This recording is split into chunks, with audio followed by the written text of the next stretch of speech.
thank you guys and girls for tuning in, and we are here for, I can't even remember which episode I'm on now. We've been banging these episodes out now pretty fast, and I want to thank you all for tuning in, and don't forget to subscribe to my podcast and give me a 5-star review if possible. Anyway, get to the point. I have my good friend from back home in the UK on air today. I'm really excited about dropping this episode because he's a good friend of mine, and he has founded his own company to raise awareness for men's health and for the stigma that becomes attached to it. And he is doing great things and making some great movements with men's health and the issues that come with it. And I'm really proud of him, and to be honest, it's a pleasure to have him on here. And I just wanted Aaron to introduce himself if possible, buddy. Welcome to the show, and just if you could tell us a little bit more about your background and kind of like, what inspired you to launch Brotectors. Thank you, Martin. So what it was, I've suffered with my mental health for around 6 years now. Having bouts of different episodes and using different meds. This Christmas just gone, had a bit of a pretty bad low. So with the help of my friend, I went to see a life coach who basically gave me some guidance, turned my way of thinking around. So what I tried to do was turn this negative into a positive. So I thought of making a website to use my experiences to help others, basically. And it's called Brotectors, and it's been, as far as a great success. Very proud. Awesome, mate. Yeah, no, I've witnessed it myself, and it's amazing to see, man, someone like yourself stepping forward. I mean, it is literally as a good friend of yours, and that's what I was going to come to as well. The fact that we lived together for about 9-10 months, didn't we? And what I find pretty bizarre though is, like, obviously the amount of men that must have this issue and keep it under wraps and keep it suppressed like you did. Because I mean, I didn't pick up on it. You didn't give off any kind of, you didn't give any inkling to me, or any kind of, didn't give it away in terms of how low you're feeling depressed and all the rest of it. And I just find it kind of almost a bit of a worrying prospect that there must be a lot of men out there just like you were, mate. I mean, 5-6 years is a long time to go. Keeping it to yourself and not actually talking out about it, and just goes to show there must be so many men on this planet with in the similar situation who actually need support and need help. So I just wanted to big you up for the courage, and it takes a lot, man, especially with a male ego as well, getting in the way and stuff. It just takes a lot of courage, and I don't even know what other words to use to describe it, mate, but it's awesome that you've done that, mate. So hats off to you, mate. For me, mate, there was definitely an element of probably shame. Obviously, going back then, 5-6 years, it's a long time ago, but I think there's a massive stigma attached to it back then. Mostly, it's getting better now. There's still a stigma attached to it, but I think you just try and hide your feelings and emotions because you think you're being weak. Obviously, growing up, you're told man up, or you're told get on with it, or it's elements of stigma, And for me personally, I thought people think I'm mad, or people think I'm maybe a sap, or maybe a bit crazy. I didn't know really. I just wanted to keep it away from my friends and my family because I thought I may have been a bit of a pain to them, Yeah, I wanted to move on to just quickly explain the fact that I can relate. I didn't have anything like you had. It wasn't like I was suffering for 5-6 years, but I did go through a bout myself when I was in my early 20s where I lost someone close to me and didn't deal with it very well. And I started getting kind of like intrusive thoughts and dark thoughts, if you like. And I had to go and see a counsellor myself and try and manage it. I'd done some CB. Have you heard of CBT training? Is it? Yes, yeah, of course, yeah. Cognitive behavior therapy. Yeah, that's correct. Yeah, I'd done some of that. That helped a lot. And then, but I still couldn't shake it off. It went on for about 1.5 years, maybe, possibly about 2 years max. But I was on the verge of taking SSRIs, the antidepressants, and thankfully I didn't, because looking back, I think it may have been an error, because obviously, I don't know. I was going to ask you about that as well. About did you actually go onto any medication yourself, or? Yeah. I've been throughout the 5-6 years, I've had bouts of taking citalopram, And after Christmas, I had a really bad episode. I was given Prozac. And when I took those Prozac, I felt absolutely horrific. I wasn't sleeping at night. I was sleeping all day. So I knew I had to get off these. So I've sort of weaned myself off them. Obviously, with the help of the life coach, I'm totally med free. I've been med free now since January. So 9 months medication free. Goes to show, doesn't it, though, if you really, really try hard and keep battling it and speak out about it, which is obviously the most important part, to any guys out there, definitely there's absolutely no shame whatsoever in coming forward and we're going to get to that anyway and the reasons behind why you've done it. But so I can kind of relate a little bit, and I just feel like it's so important to talk about, isn't it? Huh? Of course, man. I think for me, and for a lot of guys, it's actually admitting you have a problem. A lot of guys just think, "Oh, I'll be fine. I'll sleep it off." It's actually saying, I need help. That is the primary thing. That was in my case anyway. That I admitted I had to get help. Rather than sweep it under the carpet, it's seeking that help from friends, from family, from a doctor. Exactly. That's it. Wow.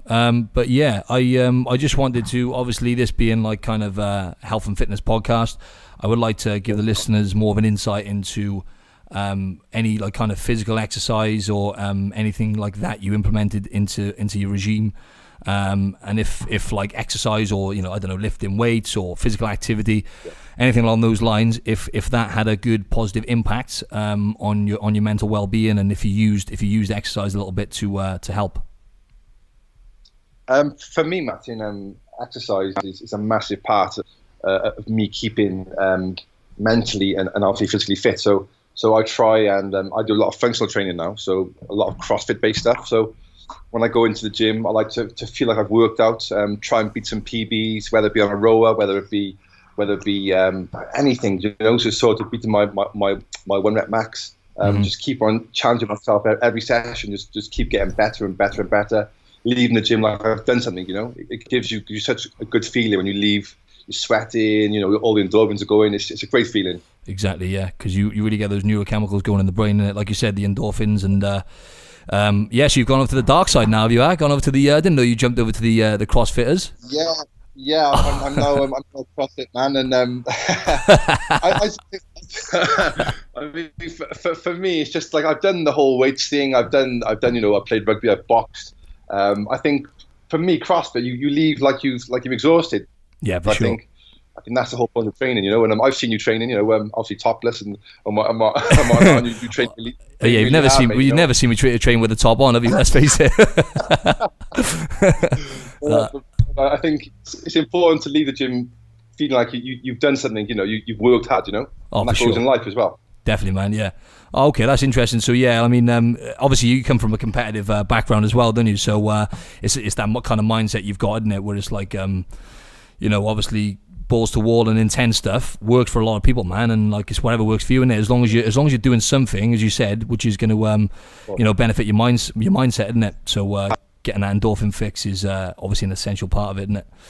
Okay, man, I was just going to delve deeper into if you have any tips, because I'm pretty sure now, obviously the era we live in now, that there may be a few listeners who have loved ones or close ones who've experienced mental health issues, or maybe have experienced it themselves, and trying to find coping mechanisms to help them. So I was just going to see if you have any tips or anything like that in terms of, I don't know, like distractions or techniques. Yeah. Of course, mate. Yeah. Great. I've got a few, obviously. For me, obviously, and a lot of guys who message in, I think just getting outside is a massive one. A lot of people tend to stay indoors, sort of isolate themselves. Just get out, whether it be for a walk on the beach, whether walking your dog, just get out, get some fresh air. Another one is texting friends. Just text a mate. I mean, you wouldn't believe, obviously, the impact just a coffee with a friend can have to make you feel better, It's just getting up, it's just beat those negative thoughts. Oh, I'm no good, I want to stay in, I don't want anyone to see me. Just constantly just fighting those negative thoughts, Another thing I like to do is I like to read. So I've got, obviously, I know you're into your Tony Robbins. Yep, big time. I'm into my reading, my audio books, just constantly developing yourself. And also another one as well is just drinking water. I try and drink a lot of water every day, and it makes a huge difference, obviously, to how you feel. Oh, for sure, mate. Yeah, and I'm glad you've gone into that side of it as well, because obviously I'm constantly trying to evolve and develop and learn as much as I can. Listen to podcasts all the time and audio books and reading as many books as I can.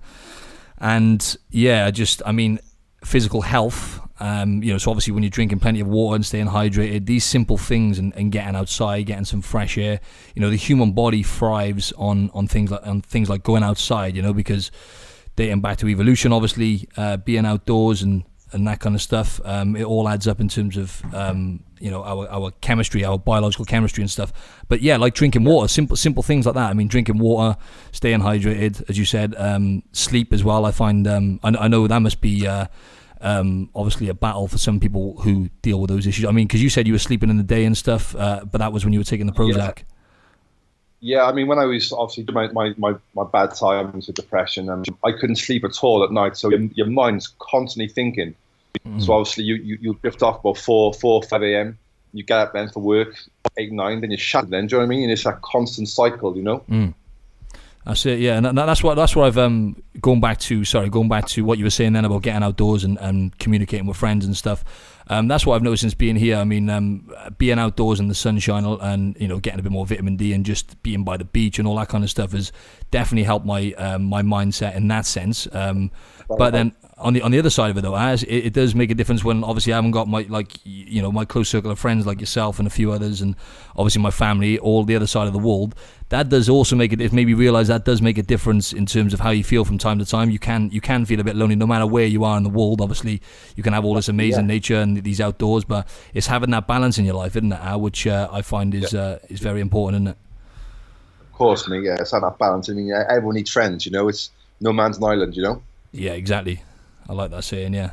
What impact has Brotectors had on your current well-being, and how much benefit have you felt yourself from being able to be in a position to help a lots of other men? It's not even like a small scale. You're hitting, you're kind of reaching a lot of people now, mate, which is great to see. So how did that make you feel initially when you got into it? So initially, when I set it up, my plan was to help one person. That was the goal, to help one. If I can help one person, I'll be happy. But obviously with the media stuff, obviously with Uni Lads and Wales Online, it's sort of rocketed. It's been overwhelming, really. I've had thousands of messages from guys in Australia, New Zealand, Texas, just all over the world. So wow, it's been fantastic. I mean, there's no greater feeling than when you help somebody. Exactly. I've had guys say, because of your story, I'm med free, or I'm seeing counselling. You've inspired me. It's a fantastic feeling. It really is. Nothing comes close to it. But it's been overwhelming. I get a lot of messages from guys all over the world, and you'd be surprised who's going through these bad times. But I think when you're helping people, obviously you're bettering yourself. There's no better feeling in the world. I bet, man. It must be so exhilarating, and that's like, if we go back to Tony Robbins, isn't it? If you look at, like, he is like the extreme case, isn't he, of literally live, breathing, and eating to help others, isn't it?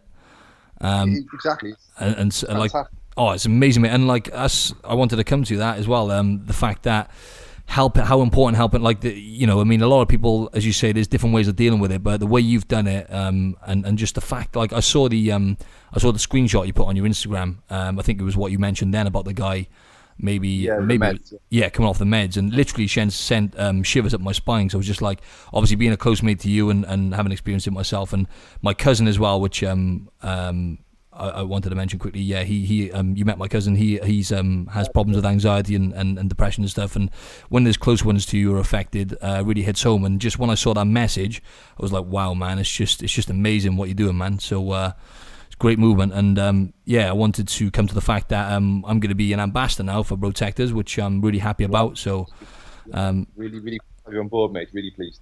Thanks, man. But yeah, let's definitely make some noise with this now and reach as many people as possible. Generally now, so obviously it was back in, you had your worst kind of bout, if you like, back in like Christmas time. And then you said because I remember, I think our mate Dan Shooter was telling me actually that I think it was in January he decided, I said, I'm going to do something about this. I'm going to raise awareness. how would you describe your journey in terms of where we're at now, like September, over the last 8-9 months, in terms of how you were feeling at the start and how you're feeling now? I think it just goes to show. I mean, this was an idea that came to me. I was sat on my own in a coffee shop, just really down, and I thought, how can I use this experience to help other people? So obviously going from a negative to a positive. So obviously it was set up. I mean, the journey I've had has been, I mean, at times, Matt, you know, with it going on the Uni Lads and obviously on BBC and obviously Wales Online, I'm getting guys messaging me like 15, 16 times a night, like 3 a.m.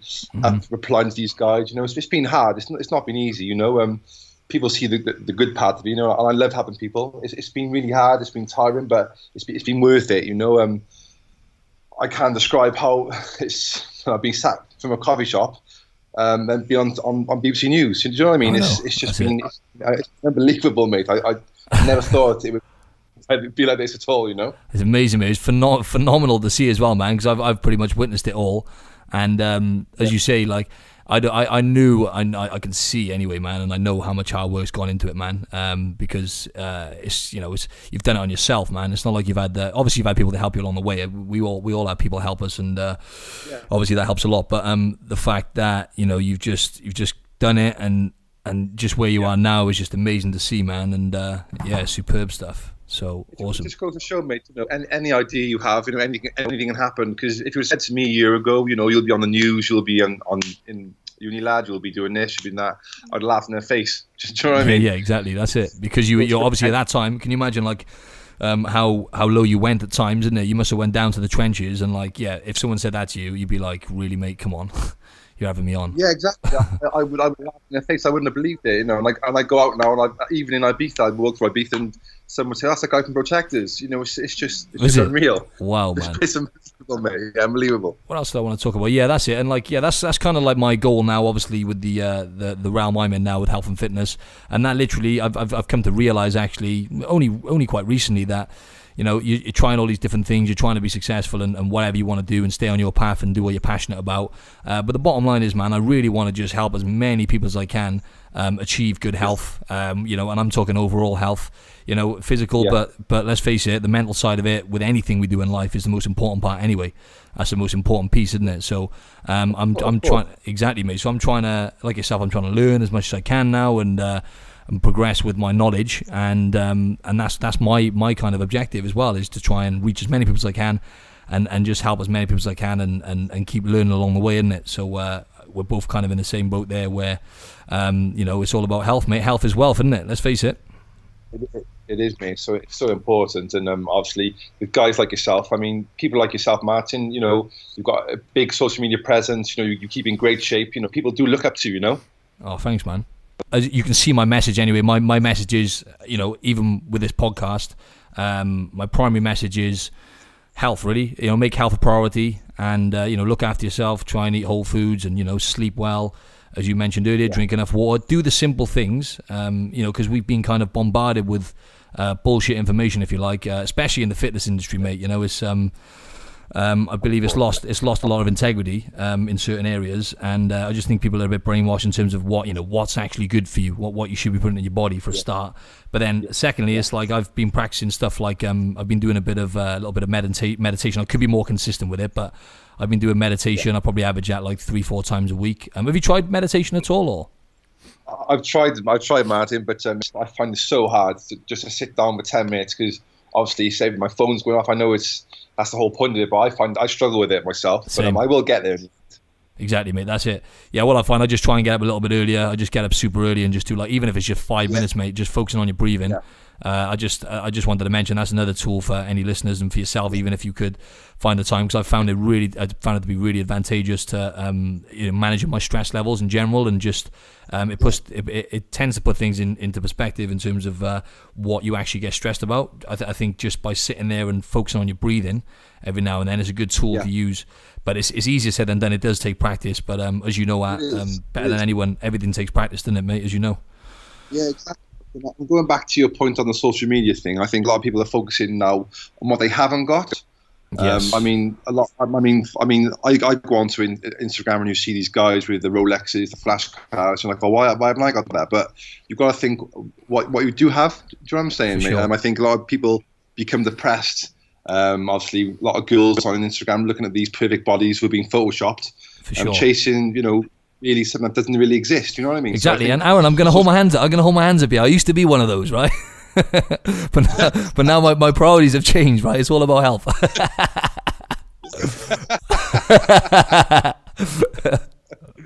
I used to be selfie wankers. Okay, I'm not going to deny the fact that I'm still a selfie wanker, but if you just read the captions, right, they are based on health. yeah, honestly, it's just, I think people are focusing on what they haven't got and what they should be focusing on what they have got. It's keeping that balance. You know what I mean? Definitely. It's a lot of material things in the world which make people depressed. Do you know what I'm saying? It's like this: I want the perfect car, the perfect job, the perfect watch. Absolutely, mate. Social comparisons, isn't it? That's exactly it, mate. And I wanted to, whilst you're on that topic, I wanted to, for yourself and for any listeners out there, an awesome book I've just finished listening to on Audible, on the audiobook, sorry. It's called Irresistible. And it was written by a guy called Adam Alter. And anyway, long story short, it's about what you were mentioning then about social media and how it's actually an addiction. It's a behavioral addiction. They've diagnosed it by doing experiments on rats and whatnot. But it's a behavioral addiction. No, the rats haven't been on Facebook and stuff, in case that's what you're thinking. It's not the way I said that then. No, it's not like that. But if you scroll it, putting selfies up and stuff. But I forgot what I'm saying now. No, but it's a really good book, man. It just goes to show that people are literally addicted to scrolling, checking their phone, and what they mentioned in there is social comparisons, as you just mentioned then, where people actually compare themselves to other people just on a regular basis, and it just deteriorates your mindset. And literally, again, they've done studies to prove that it most likely will have a negative effect on your mindset by comparing yourself to other people. And just as Tony Robbins says, showing gratitude and just being grateful for what you've got, instead of always expecting things and expecting great things to come your way and comparing yourself to other people and all that kind of stuff. Just the here and now, I find, is the art nowadays, because we're constantly what I'd like to say is kind of time warping in a sense. We're constantly on our phones, we're not present, we're not having enough social interactions really, and that's what the kind of book talks about. So yeah, Irresistible, mate. If you get a chance, listen to that, because it made me learn a lot. I'll straight away, mate. I just wanted to see if there's anything you had to say, or anything you wanted to say to kind of wrap it up. If anything you wanted to bring up or mention to the listeners, any tips, anything you want to say, mate. What I will say is that any guys out there struggling with their mental health, who are keeping it on the down low, just get help. I mean, asking for help is a sign of strength, not weakness. So any guys out there struggling, just tell one friend. You'd be surprised how much it can help. There are guys committing suicide, unfortunately, and we need to change that. Yeah, and as you were saying then, you mentioned off air about the what was it, the suicide? What was it, the prevention month or something? It was Suicide Prevention Day on Sunday, just gone. Obviously, over the last 3 years, the figures are dropping. It's down slightly each year, and I think a lot to do. I think is because of all the awareness that's happening in the media. But obviously, it's still high. It's still 5,000-6,000. So that's just in the UK, obviously, as well. So wow, guys are still committing suicide, unfortunately. We need to bring it right down. I mean, even one's too much. Do you know what I'm saying, Matt? For sure, mate. It's catastrophic. I mean, like what the families have to deal with and stuff, and the fact that people around them who didn't know about it, just so powerless to the situation, and it's just there's a sad state of affairs. There's a video on the website, and he's a guy who committed suicide off the Golden Gate Bridge, and he survived.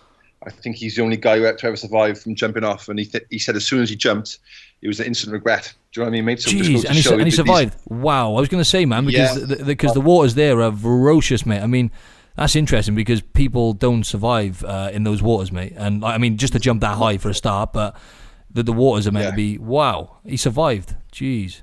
He survived, and obviously now he's living to tell the tale, and obviously using his experiences to help others. So wow. I can't believe he literally regretted it the second he jumped. That is... Yeah, he said as soon as he jumped, he said, why have I done this? And obviously he's hit the water and he's broken all the... I think probably every bone in his body. but lucky enough to survive. Wow. There's a hell of a message, that, isn't it? To get across to people. Yeah. Yeah, and I was going to come to something then when you were mentioning, you were mentioning capping it off with that stuff. Then, I just wanted to get just one more thing. I wanted to say that guys out there, you're not alone, and it's you should speak about it. And as Aaron said, even if it's just speaking to one person, then that's going to benefit you massively. Just make sure you communicate and don't keep everything under wraps and keep it all to yourself, because it's going to do you no favors. Just literally, like, to have my good friend, one of my best friends, do what he's done in terms of helping others and overcome his massive kind of issue with mental health. It's just an amazing thing to witness. And guys, you're not alone. So please don't be afraid to speak to anyone, a loved one, anyone. Just try and follow Aaron's advice on that one. So just to round it all up now, I just wanted to see if we could promote your socials a bit. So if you can just tell the listeners where they can follow you, where they can find you on Instagram and whatnot, that'd be great. Yeah, on Brotectors, it's at Brotectors on Instagram. There's also a Facebook page, Brotectors Facebook, and the website is www.brotectors.co.uk. Awesome, thanks a lot. Go check Aaron out, and then go follow me on Instagram at Martin Silva Fitness. Check out my YouTube channel as well, which is also Martin Silva Fitness. Don't forget to subscribe to my channel, as I said at the start, and if you can leave a 5-star rating, that would be amazing. And mate, it was an absolute pleasure to catch up and to have you on my podcast, man. So I really appreciate your time. Yeah, mate, it's a pleasure. Honestly, anything I can do for you guys, just give me a shout. Thanks a lot, man. Over and out.